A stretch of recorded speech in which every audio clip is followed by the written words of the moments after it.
Il bonus Covid, quei 600 euro portati poi a 1000 per sostenere i liberi professionisti nell'emergenza e che sarebbero stati chiesti anche da circa 2000 politici italiani, sta scuotendo il Veneto.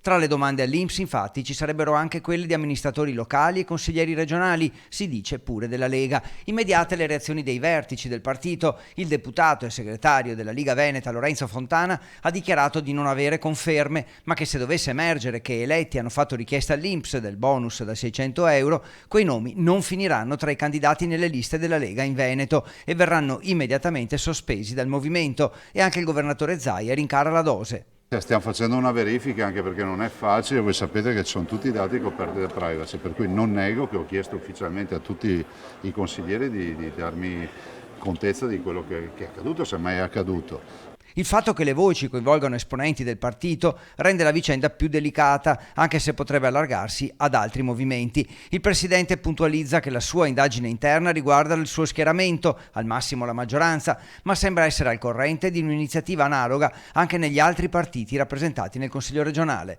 Ovviamente l'ho chiesto al nostro gruppo di maggioranza, immagino che gli altri capigruppo, gli altri responsabili di partito lo chiedano agli altri gruppi. Quanto ai provvedimenti, in gioco c'è la possibile candidatura per le elezioni regionali. Zaia lascia intendere che in caso di coinvolgimento di esponenti in odor di candidatura al Consiglio regionale, il provvedimento di sospensione avrebbe come conseguenza il divieto di presentarsi alle elezioni. È chiara la posizione che è quella della sospensione e quindi con tutte le conseguenze.